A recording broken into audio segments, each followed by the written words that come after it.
شروع اللہ کا نام لے کر جو بڑا مہربان نہایت رحم والا ہے۔ الف لام را، یہ ایک پر نور کتاب ہے، اس کو ہم نے تم پر اس لیے نازل کیا ہے کہ تم لوگوں کو اندھیروں سے نکال کر روشنی کی طرف لے جاؤ، یعنی ان کے پروردگار کے حکم سے عزت والے خوبیوں والے مالک کے راستے کی طرف، یعنی اس اللہ کے راستے کی طرف کہ جو کچھ آسمانوں اور زمین میں ہے سب اسی کا ہے۔ اور ان کافروں کے لیے عذاب شدید کی وجہ سے تباہی اور بربادی مقدر ہے، جو آخرت کے مقابلے میں دنیاوی زندگی کو پسند کرتے اور لوگوں کو اللہ کے راستے سے روکتے اور اس میں کجی چاہتے ہیں۔ یہ لوگ بڑے دور کی گمراہی میں ہیں، اور ہم نے کوئی پیغمبر نہیں بھیجا مگر وہ اپنی قوم کی زبان بولتا تھا تاکہ انہیں احکام الہی کھول کھول کر بتا دے۔ پھر اللہ جسے چاہتا ہے گمراہ رہنے دیتا ہے اور جسے چاہتا ہے ہدایت دیتا ہے، اور وہ غالب ہے، حکمت والا ہے۔ اور ہم نے موسیٰ کو اپنی نشانیاں دے کر بھیجا کہ اپنی قوم کو تاریکیوں سے نکال کر روشنی میں لے جاؤ اور ان کو اللہ کے دن یاد دلاؤ، اور اس میں ان لوگوں کے لیے جو صابر و شاکر ہیں نشانیاں ہیں۔ اور جب موسیٰ نے اپنی قوم سے کہا کہ اللہ نے جو تم پر مہربانیاں کی ہیں ان کو یاد کرو، جبکہ اس نے تم کو فرعون کی قوم سے رہائی بخشی، وہ لوگ تمہیں برے برے عذاب دیتے تھے اور تمہارے بیٹوں کو مار ڈالتے تھے اور تمہاری لڑکیوں کو زندہ رہنے دیتے تھے، اور اس میں تمہارے پروردگار کی طرف سے بڑی آزمائش تھی۔ اور جب تمہارے پروردگار نے تم کو آگاہ کیا کہ اگر شکر کرو گے تو میں تمہیں زیادہ دوں گا، اور اگر ناشکری کرو گے تو یاد رکھو کہ میرا عذاب بھی سخت ہے۔ اور موسیٰ نے صاف صاف کہہ دیا کہ اگر تم اور جتنے اور لوگ زمین میں ہیں سب کے سب ناشکری کرو تو بھی اللہ بے نیاز ہے، قابل تعریف ہے۔ بھلا تم کو ان لوگوں کے حالات کی خبر نہیں پہنچی جو تم سے پہلے تھے، یعنی نوح اور عاد اور سمود کی قوم اور جو ان کے بعد تھے، جن کا علم اللہ کے سوا کسی کو نہیں۔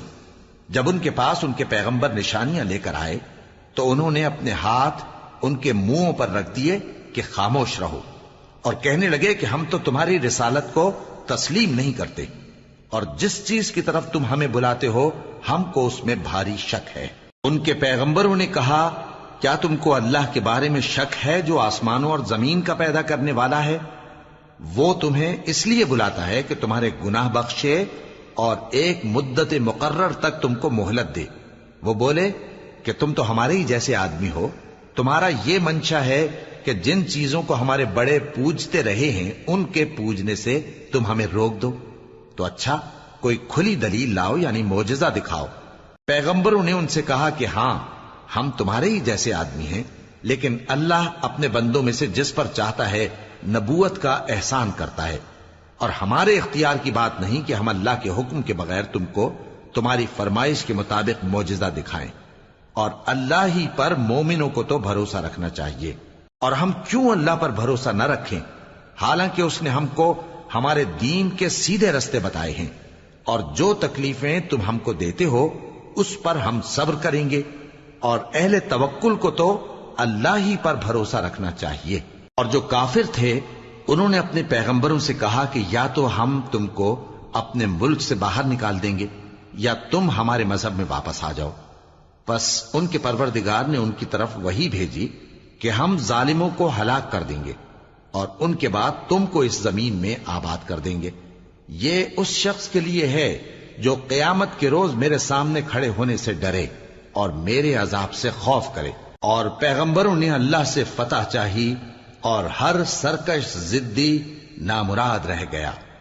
اس کے پیچھے دوزخ ہے اور اسے پیپ والا پانی پلایا جائے گا، وہ اس کو گھونٹ گھونٹ کر کے پیے گا اور گلے سے نہیں اتار سکے گا، اور ہر طرف سے اسے موت آ رہی ہوگی مگر وہ مرنے میں نہیں آئے گا، اور اس کے بعد سخت عذاب ہوگا۔ جن لوگوں نے اپنے پروردگار سے کفر کیا ان کے اعمال کی مثال راکھ کی سی ہے کہ آندھی کے دن اس پر زور کی ہوا چلے جو اسے اڑا لے جائے۔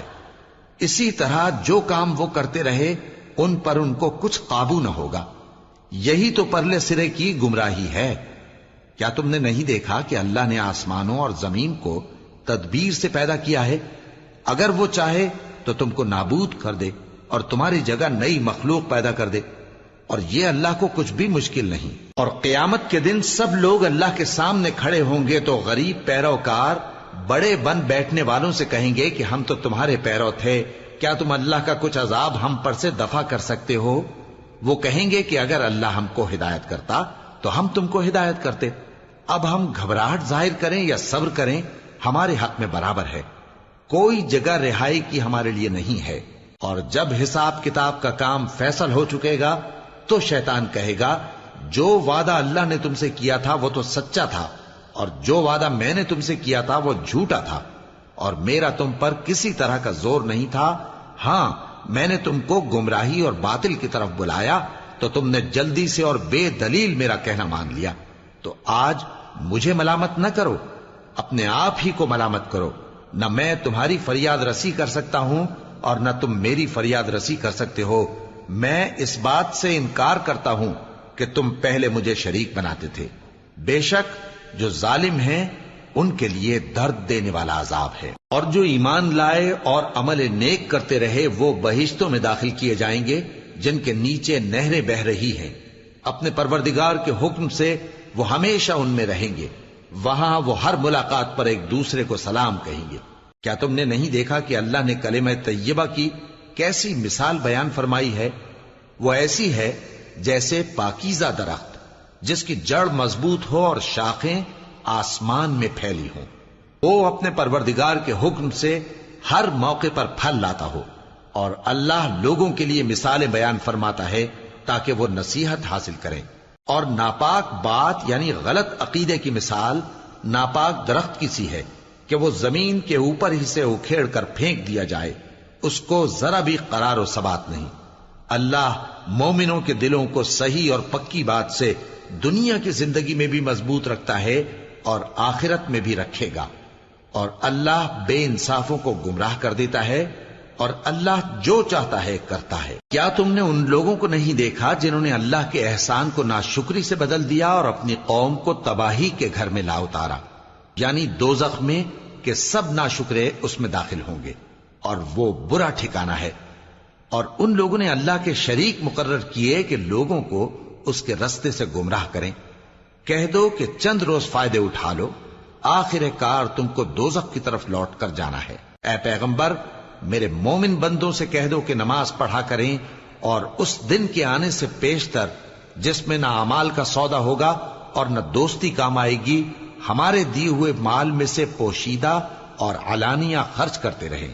اللہ ہی تو ہے جس نے آسمانوں اور زمین کو پیدا کیا اور آسمان سے مے برسایا، پھر اس سے تمہارے کھانے کے لیے پھل پیدا کیے اور کشتیوں اور جہازوں کو تمہارے زیر فرمان کیا تاکہ وہ سمندر میں اس کے حکم سے چلیں، اور نہروں کو بھی تمہارے زیر فرمان کیا، اور سورج اور چاند کو تمہارے لیے کام میں لگا دیا کہ دونوں دن رات ایک ڈگر پر چل رہے ہیں، اور رات اور دن کو بھی تمہاری خاطر کام میں لگا دیا، اور جو کچھ تم نے مانگا سب میں سے تم کو عنایت کیا۔ اور اگر اللہ کے احسان گننے لگو تو شمار نہ کر سکو، مگر لوگ نعمتوں کا شکر نہیں کرتے۔ کچھ شک نہیں کہ انسان بڑا بے انصاف ہے، ناشکرا ہے۔ اور جب ابراہیم نے دعا کی کہ اے میرے پروردگار، اس شہر کو لوگوں کے لیے امن کی جگہ بنا دے، اور مجھے اور میری اولاد کو اس بات سے کہ بتوں کی پرستش کرنے لگیں بچائے رکھیو۔ اے پروردگار، انہوں نے بہت سے لوگوں کو گمراہ کیا ہے، سو جس شخص نے میرا کہا مانا وہ میرا ہے، اور جس نے میری نافرمانی کی تو تو بخشنے والا ہے، مہربان ہے۔ اے پروردگار، میں نے اپنی اولاد ایک وادی میں جہاں کھیتی نہیں، تیرے عزت و ادب والے گھر کے پاس لا بسائی ہے۔ اے پروردگار، تاکہ یہ نماز پڑھیں، سو تو لوگوں کے دلوں کو ایسا کر دے کہ ان کی طرف جھکے رہیں، اور ان کو میووں سے روزی دیتے رہنا تاکہ تیرا شکر کریں۔ اے پروردگار، جو بات ہم چھپاتے اور جو ظاہر کرتے ہیں تو سب جانتا ہے، اور اللہ سے کوئی چیز مخفی نہیں، نہ زمین میں نہ آسمان میں۔ اللہ کا شکر ہے جس نے مجھ کو بڑی عمر میں اسماعیل اور اسحاق بخشے، بے شک میرا پروردگار دعا سننے والا ہے۔ اے پروردگار، مجھ کو ایسی توفیق عنایت کر کہ نماز پڑھتا رہوں، اور میری اولاد کو بھی یہ توفیق بخش۔ اے پروردگار، میری دعا قبول فرما۔ اے پروردگار، حساب کتاب کے دن میری اور میرے ماں باپ کی اور مومنوں کی مغفرت کیجو۔ اور مومنوں یہ نہ سمجھنا کہ یہ ظالم جو کام کر رہے ہیں اللہ ان سے بے خبر ہے، وہ ان کو اس دن تک مہلت دے رہا ہے جبکہ دہشت کے سبب آنکھیں پھٹی کی پھٹی رہ جائیں گی اور لوگ سر اٹھائے ہوئے میدان قیامت کی طرف دوڑ رہے ہوں گے، ان کی نگاہیں خود اپنی طرف لوٹ نہ سکیں گی اور ان کے دل مارے خوف کے ہوا ہو رہے ہوں گے۔ اور لوگوں کو اس دن سے آگاہ کر دو جب ان پر عذاب آ جائے گا، تب ظالم لوگ کہیں گے کہ اے ہمارے پروردگار ہمیں تھوڑی سی مہلت عطا کر تاکہ ہم تیری دعوت توحید قبول کریں اور تیرے پیغمبروں کے پیچھے چلیں۔ تو جواب ملے گا، کیا تم پہلے قسمیں نہیں کھایا کرتے تھے کہ تم کو اس حال سے جس میں تم ہو زوال نہیں ہوگا؟ اور جو لوگ اپنے آپ پر ظلم کرتے تھے تم ان کے مکانوں میں رہتے تھے، اور تم پر ظاہر ہو چکا تھا کہ ہم نے ان لوگوں کے ساتھ کس طرح کا معاملہ کیا تھا، اور تمہارے سمجھانے کے لیے مثالیں بیان کر دی تھیں۔ اور انہوں نے بڑی بڑی تدبیریں کی اور ان کی سب تدبیریں اللہ کے ہاں لکھی ہوئی ہیں، گو وہ تدبیریں ایسی غضب کی تھیں کہ ان سے پہاڑ بھی ٹل جائیں۔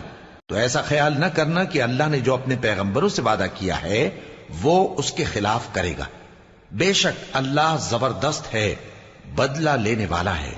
جس دن یہ زمین دوسری ہی زمین بنا دی جائے گی اور آسمان بھی بدل دیے جائیں گے اور سب لوگ اللہ کے سامنے نکل کھڑے ہوں گے جو یکتا ہے، بڑا زبردست ہے۔ اور اس دن تم گناہگاروں کو دیکھو گے کہ زنجیروں میں جکڑے ہوئے ہیں، ان کے کرتے تارکول کے ہوں گے اور ان کے چہروں کو آگ لپٹ رہی ہوگی، یہ اس لیے کہ اللہ ہر شخص کو اس کے اعمال کا بدلہ دے۔